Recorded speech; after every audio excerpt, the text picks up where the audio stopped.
Hello दोस्तों, स्वागत है आप सभी का आपके अपने YouTube चैनल अभय क्लासेस में। दोस्तों आज हम आपको इस वीडियो में बताने वाले हैं पीएम यशस्वी योजना स्कॉलरशिप 2023 के लिए जो आपने इस फॉर्म भरा है।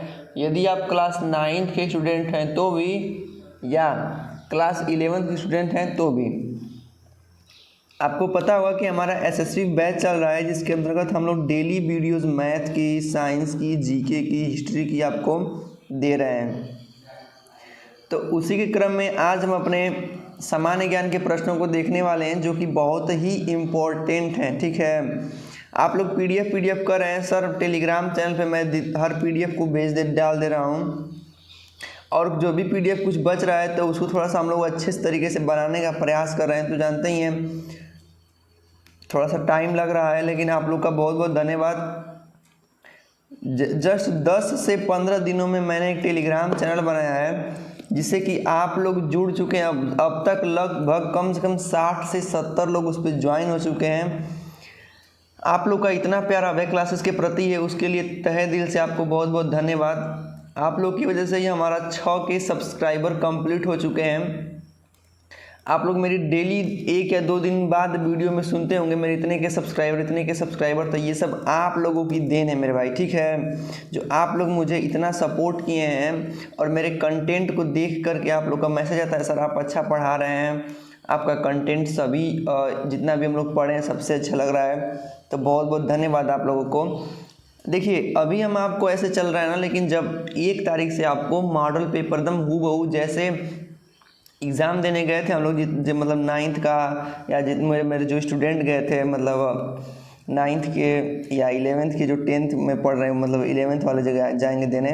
तो जिस हिसाब से वो मॉडल पेपर आया था, आपको मैं बता भी दिया हूँ कैसे डाउनलोड करना है। मैं उन्हीं हिसाब से प्रश्नों को ले करके आपको एकदम सेम प्रीवियस ईयर पे आधारित प्रश्नों को करवाऊँगा। तो आप लोग परेशान मत होइए। आप लोग व्हाट्सएप पे, टेलीग्राम पे, फ़ोन पे, सर ये कब करवाएगा, वो कब करवाएगा। भाई देखिए सबको काम है, ठीक ना। तो हम भी अपना स्कूलिंग मतलब पढ़ाई करके, कोचिंग करके आने के बाद मैं वीडियो बनाता हूँ। ठीक है, तो टाइम की थोड़ी सी कमी होती है, लेकिन फिर भी मैं आपको डेली वीडियो देने का प्रयास करता हूँ। चलिए प्रश्न नंबर 1 देखते हैं। बिना किसी देरी करते हुए फटाफट बैठ जाइए शांति से, मैं सभी प्रश्नों को बताऊंगा, समझाऊंगा। प्रश्न नंबर 1 है कि भारत के कितने प्रतिशत भूभाग पर कृषि की जाती है? 47%, 51%, 53% या 60%? तो आपको बता दें कि जो भारत की भूमि है उस पर 47% मतलब 47% भूभाग पे क्या कृषि की जाती है। ठीक है, चलिए आगे देखते हैं। भारत में कितने प्रतिशत भूमि पर वन पाए जाते हैं? वन मतलब जंगल। 20.55%, 18%, 21.23% या 20%? तो सर यदि आपका विकल्प 21.23% है तो आप एकदम सही हैं। आगे, जलोढ़ मिट्टी का निर्माण मुख्यतः किसके द्वारा होता है? जलोढ़ मिट्टी ये उपजाऊ मिट्टी मानी जाती है सबसे, तो ये किसके द्वारा होता है निर्माण इसका? ज्वालामुखी द्वारा? नहीं, ज्वालामुखी तो अपने अंदर से लावा मैग्मा वो सब निकाल के लेके आती है। पवन द्वारा? नहीं, पवन द्वारा इतना मिट्टी उड़ाया ही नहीं जा सकता है। हिमानी द्वारा? नहीं। तो किसके द्वारा? नदियों द्वारा। किसके द्वारा मेरे भाई? नदियों द्वारा। नदियाँ अपने साथ न कंकड़ पत्थर में मलबा इत्यादि लेके आती हैं, और जहाँ बाढ़ आता है वहाँ पानी लग जाता है, तो फिर जब वो पानी सूखता है तो वहीं उन मिट्टियों को छोड़ देती हैं, तो यही हमारा जलोढ़ मिट्टी बन जाता है। जलोढ़ मिट्टी किस फसल के लिए सबसे अधिक उपयुक्त है? मतलब जलोढ़ मिट्टी रहेगा ना तो सबसे ज़्यादा वहाँ पे क्या पैदावार होगा? चाय का, रबड़ का, कपास का या गेहूं का? तो सर आपको बता दें कि जलोढ़ मिट्टी में सबसे ज़्यादा उपजाऊ होता है तो गेहूं का होता है। किसका? गेहूं का। अब बताइए जलोढ़ मिट्टी पाई जाती है, जलोढ़ मिट्टी कहाँ पाई जाएगी? पर्वतीय क्षेत्रों में, बताइए पर्वतीय क्षेत्रों में बाढ़ आएगा, जहाँ पर्वत रहेगा वहाँ मतलब ही नहीं है कुछ इसका। मैदानी क्षेत्र में, पठारी क्षेत्र में, रेगिस्तान में, सही ऑप्शन हो जाएगा कहाँ पे, मैदानी क्षेत्रों में। यहाँ पे नदियाँ अपने साथ कंकड़ पत्थर मालवा इत्यादि लेके आती हैं और एक चादर के रूप में फैला देती हैं, और पानी चला जाता है तो वो जो मिट्टी होता है नीचे धीरे धीरे बैठ जाता है और वो उपजाऊ हो जाता है, क्योंकि उसमें बहुत सारे औषधि उर्वरक तत्व सब मिले होते हैं। अगला प्रश्न है कि भारत की सर्वाधिक उपजाऊ मिट्टी कौन सी है? जलोढ़ मिट्टी, लाल मिट्टी, लैटेराइट मिट्टी या फिर पर्वतीय मिट्टी? तो सर हम किसकी बात कर रहे हैं? जलोढ़ मिट्टी के बारे में ही पढ़ रहे हैं। तो कौन सी मिट्टी हो जाएगी? सबसे उपजाऊ जलोढ़ मिट्टी है। आगे, काली मिट्टी कौन सी फसल के लिए उपयुक्त है? माने जो काली मिट्टी होती है वहाँ पे क्या सबसे अच्छा होता है? गेहूँ, चना, कपास या गन्ना? तो देखिए काली मिट्टी जो होती है ना कपास के लिए सबसे बढ़िया होती है। किसके लिए? कपास के। कैसे याद करेंगे? क से काली, क से कपास, यानी कि काली मिट्टी सबसे अच्छा किसके लिए? कपास के लिए।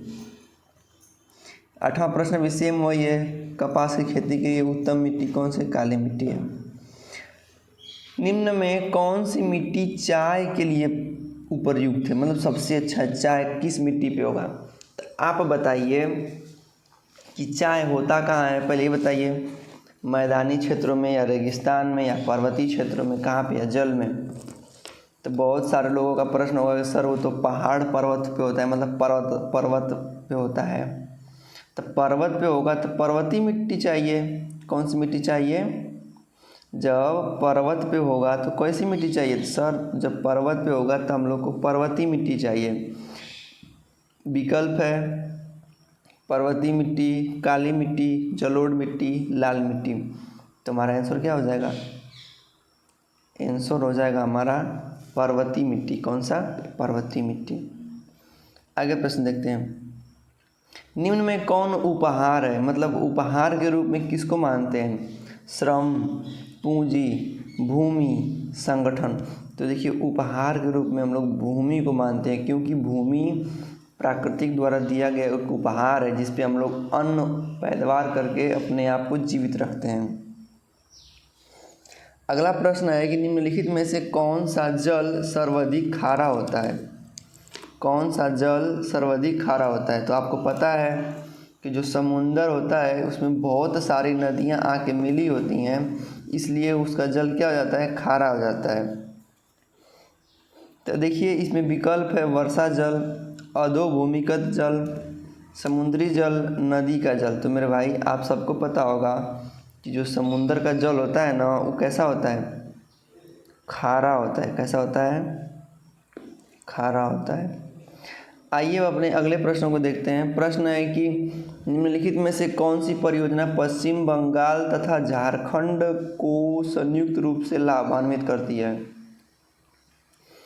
तुंगभद्रा परियोजना, टिहरी परियोजना, दामोदर घाटी या नागा अर्जुन सागर? मतलब सुनिए, इसके कहने का मतलब ये है कि देखिए पश्चिम बंगाल और झारखंड के बीच में एक ऐसी परियोजना कौन सी है जिससे दोनों लोगों का लाभ होता है, मतलब भला होता है? पश्चिम बंगाल और झारखंड, तुंगभद्रा, टिहरी, दामोदर, नागार्जुन सागर। तो देखिए दामोदर घाटी है। क्या है? दामोदर घाटी, जिससे दोनों लोगों को लाभ होता है। आइए अपने अगले प्रश्नों को देखते हैं। दोस्तों अगर आपको लग रहा होगा कि नहीं हाँ हमारे कंटेंट के लिए मेहनत किया जा रहा है, तो आप वीडियो को लाइक करेंगे, चैनल को सब्सक्राइब करेंगे, क्योंकि आपके लिए ही ये रोज़ डेली वीडियो आपका मैथ से, जीके से, हिस्ट्री से संबंधित डेली आपको दिया जा रहा है। ठीक है, चलिए अब अपने अगले प्रश्न को देखते हैं। प्रश्न है कि भाखड़ा नांगल बांध किस नदी पर निर्मित है? सतलज, रावी, ब्यास, चेनाब। तो जो भाखड़ा नांगल बांध है वो सतलज नदी पे, कौन सी नदी पे है? सतलज नदी पर है। ठीक है, विकल्प संख्या ए हमारा सही हो जाएगा। अगले प्रश्न देखते हैं। प्रश्न हमारा अगला है, हीराकुंड बहुउद्देशीय परियोजना किस राज्य में स्थित है? हीराकुंड बिहार, पश्चिम बंगाल, उड़ीसा, झारखंड। तो मेरे भाई जो हीराकुंड होता है ना, हीरा, वो कहाँ है? उड़ीसा में। कहाँ है? उड़ीसा में है। हीराकुंड परियोजना किस नदी पर है? जो हीराकुंड परियोजना जो उड़ीसा में है, हीराकुंड परियोजना जो उड़ीसा में है, वो किस नदी पर है बताइएगा? रिहंद, दामोदर, महानदी या फिर कृष्णा नदी? तो आपका विकल्प यदि महानदी पर होगा तो आप एकदम बिल्कुल सही हैं। नागा अर्जुन परियोजना किस नदी पर है? नागा अर्जुन सागर जो बांध है या परियोजना बोल सकते हैं उसको, वो किस नदी पर है? सतलुज में है, महानदी में है, रिहंद में है या कृष्णा नदी पे है? तो सर आपका विकल्प यदि कृष्णा नदी है तो आप एकदम बिल्कुल सही हैं। क्या हैं? सही हैं।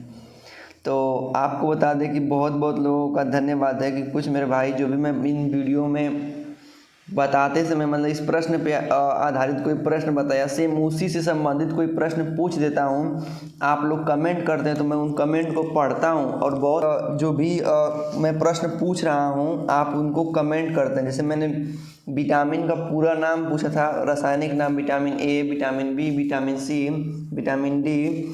तो मेरे भाइयों ने, बहुत सारे लोगों ने जिनको याद था वो तुरंत कमेंट बॉक्स में किए हैं। तो जैसे जो भी मैं प्रश्न पूछूं तो आप लोग कमेंट बॉक्स में उसका आंसर दिया कीजिए, क्योंकि मैं कमेंट बॉक्स ज़रूर देखता हूं सभी लोगों का। आगे है कि टिहरी बांध किस नदी पर बनाया गया है? टिहरी बांध किस नदी पर है?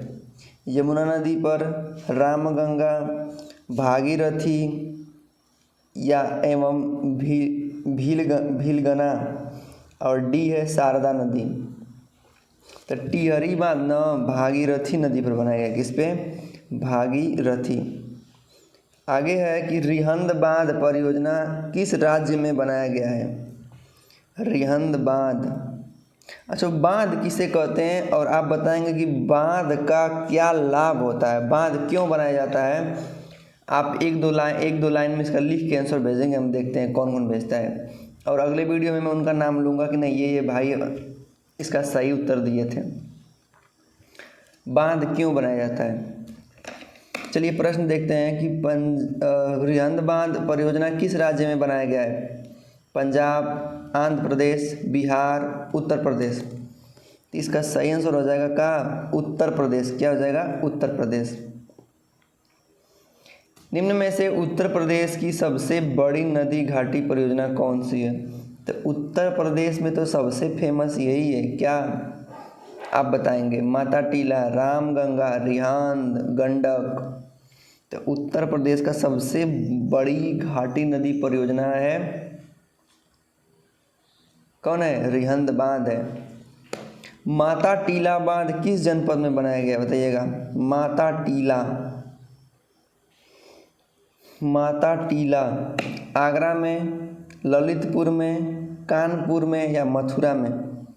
यदि आपका उत्तर ललितपुर होगा तो आप एकदम बिल्कुल सही हैं, क्योंकि माता टीला बांध नाम ये ललितपुर जनपद में बनाया गया है।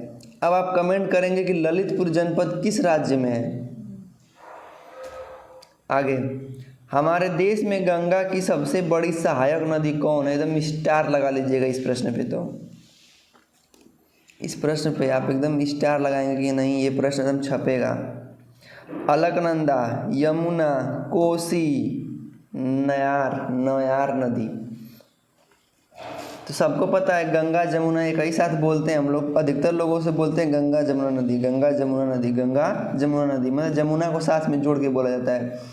तो गंगा नदी की सबसे बड़ी सहायक नदी है। ठीक है, आइएगा आगे देखते हैं। आगे कि चंबल नदी मुख्य रूप से बहती है। तो चंबल नदी मुख्य रूप से कहाँ कहाँ बहती है आपको बताना है? मध्य प्रदेश, बिहार में, मध्य प्रदेश राजस्थान में, बिहार पश्चिम बंगाल में, या बिहार व झारखंड में। तो इसका सही ऑप्शन हो जाएगा कि जो चंबल नदी बहती है ना सर, मैं आपको बताता हूँ कि जो चंबल नदी बहती है वो मध्य प्रदेश और राजस्थान, ठीक ना। चलिए, कोसी नदी बहती है, बताएंगे कि कोसी नदी कहाँ बहती है, और ये भी बताएंगे कि बिहार का शोक किस नदी को कहा जाता है। तो देखिए, विकल्प ए है बिहार, झारखंड, राजस्थान, मध्य प्रदेश। तो जो कोसी नदी बहती है मेरे भाई वो बिहार में बहती है। कहाँ बहती है? बिहार में बहती है। चलिए आगे प्रश्न देखते हैं कि निम्न में कौन सी नदी पूरब से पश्चिम की ओर बहती है। पूरब से पश्चिम की ओर कौन नदी बहती है? तो बताइए कि कौन, महानदी है, या गोदावरी है, या तुंगभद्रा है, या फिर नर्मदा है। तो सर हम बता दें कि जो पश्चिम की ओर बहती है वो नर्मदा नदी है। कौन सी नदी है? नर्मदा नदी है, ठीक है। चलिए, कौन सदाबहार वन का वृक्ष है? अब थोड़ा सा वृक्षों के बारे में देखते हैं कि निम्न में कौन सदाबहारी वन का वृक्ष है। विकल्प हो जाएगा महोगनी, शीशम, अकेसिया, या नीम। तो बताइए, सदाबहार माने जो साल भर तक हरे भरे वृक्ष रहते हैं वो कौन है? महोगनी। यदि आपका विकल्प होगा तो आप एकदम सही है, महोगनी। आगे है कि निम्नलिखित भागों में से ज्वारी वन कहाँ पाए जाते हैं? ज्वारी वन, विकल्प है हमारा डेल्टाई भागों में, मरुस्थलीय भागों में, पठारी भागों में, या पर्वतीय भागों में। यदि आपका विकल्प डेल्टाई भागों में होगा तो आप एकदम सही आंसर है। अगला प्रश्न देखते हैं। अगला प्रश्न है कि किस राज्य में सुंदरबन स्थित है? सब जो डेल्टा नदियाँ बनाती हैं, मतलब बंगाल के खाड़ी में गिरने से पहले, वो सुंदरबन। अब बताइए किस राज्य में? उड़ीसा में तो नहीं, मेघालय में नहीं, अरुणाचल प्रदेश में नहीं, पश्चिम बंगाल में। कहाँ पे? पश्चिम बंगाल में। आइए आगे प्रश्न देखते हैं कि निम्नलिखित में सुंदरबन कहाँ पाए जाते हैं? गंगा डेल्टा पे, थार मरुस्थल पे, दक्षिण के पठारी भाग में, या शिवालिक पर्वत पर। तो जो सुंदरबन होता है ना, ये गंगा डेल्टा में पाया जाता है।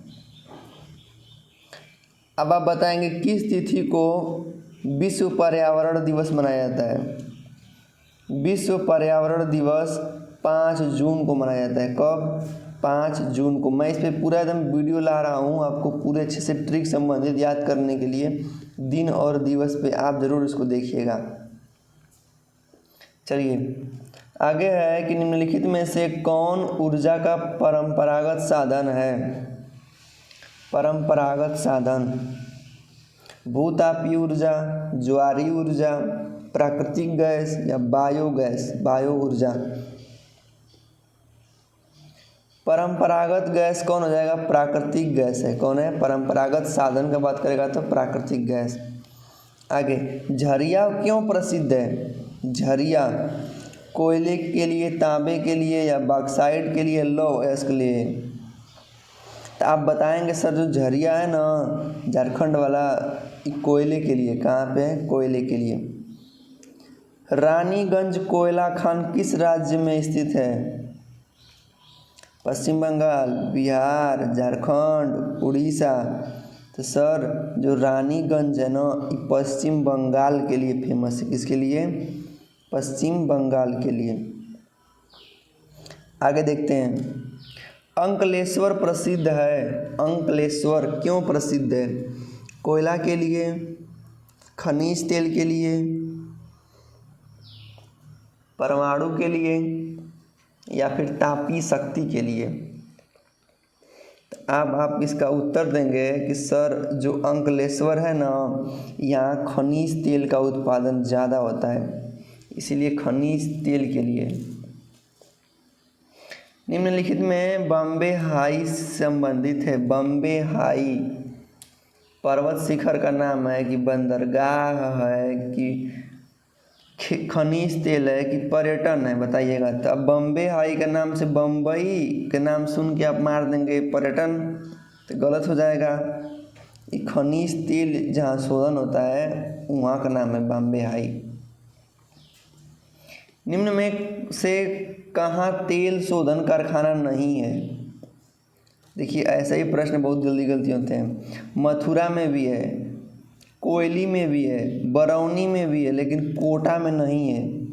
तो हमसे नहीं वाला पूछा है तो कोटा में नहीं है।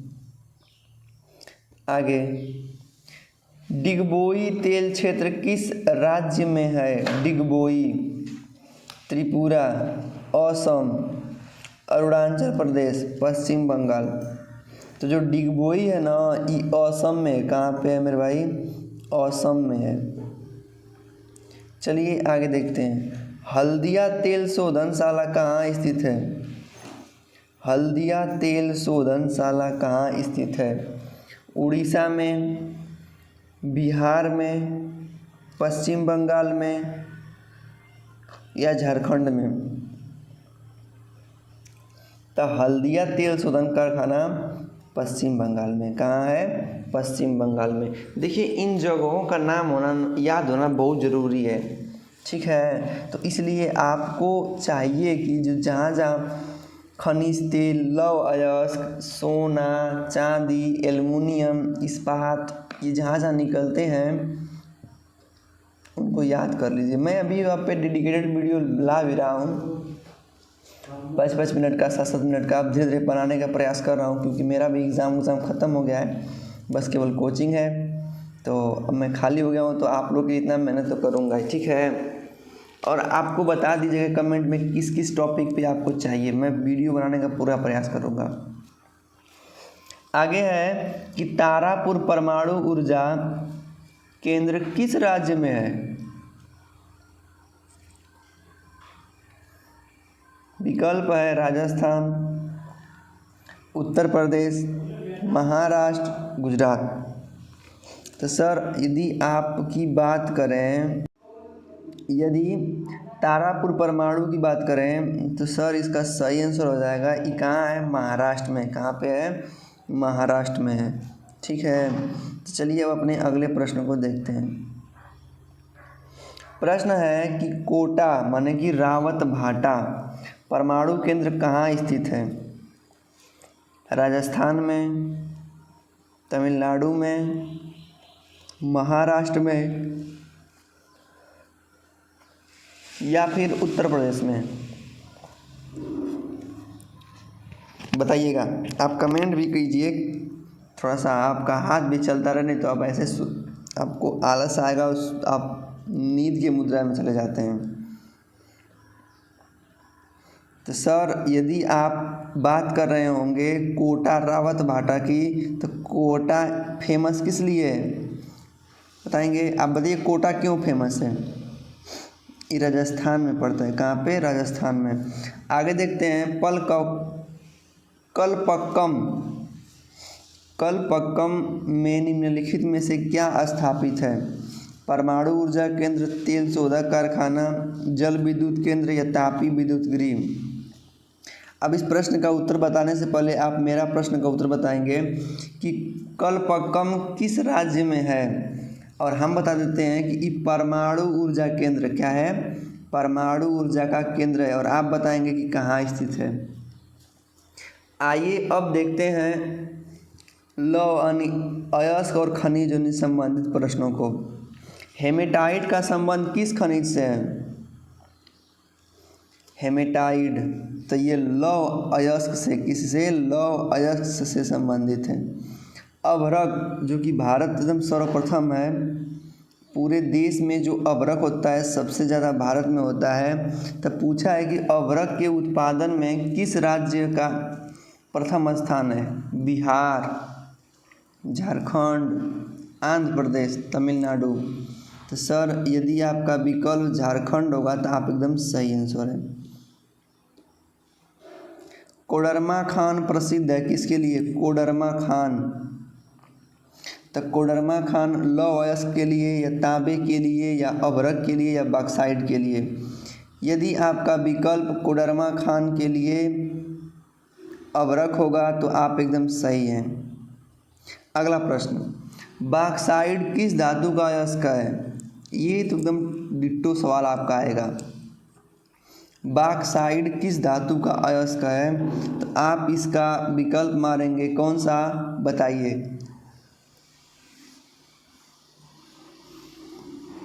सीसा, तांबा, जस्ता या एल्युमिनियम? सर जो बॉक्साइट है ना, ये एल्युमिनियम का अयस्क है। किसका? एल्युमिनियम। मतलब बॉक्साइट से ही एल्युमिनियम तो बनता है। निम्न में से कौन सा धात्विक खनिज है? अभ्रक, जिप्सम, तांबा, हीरा? धात्विक खनिज की बात कर रहे हैं। यदि आपका विकल्प तांबा है, क्या है? तांबा, तो आप एकदम सही आंसर है। आगे, तांबे का सर्वाधिक उत्पादन वाले राज्य? तांबा सबसे अधिक कौन राज्य में उत्पादित होता है? तांबा झारखंड, राजस्थान, मध्य प्रदेश या उत्तर प्रदेश? तो इसका सही ऑप्शन हो जाएगा मध्य प्रदेश, क्योंकि मध्य प्रदेश में ना सबसे ज़्यादा तांबा निकलता है। अब बताएंगे कोलार का संबंध किस खनिज से है? कोलार, KGF वाला कोलार आपको पता होगा। KGF फिल्म में था ना कोलार, वो वाला। तो किसके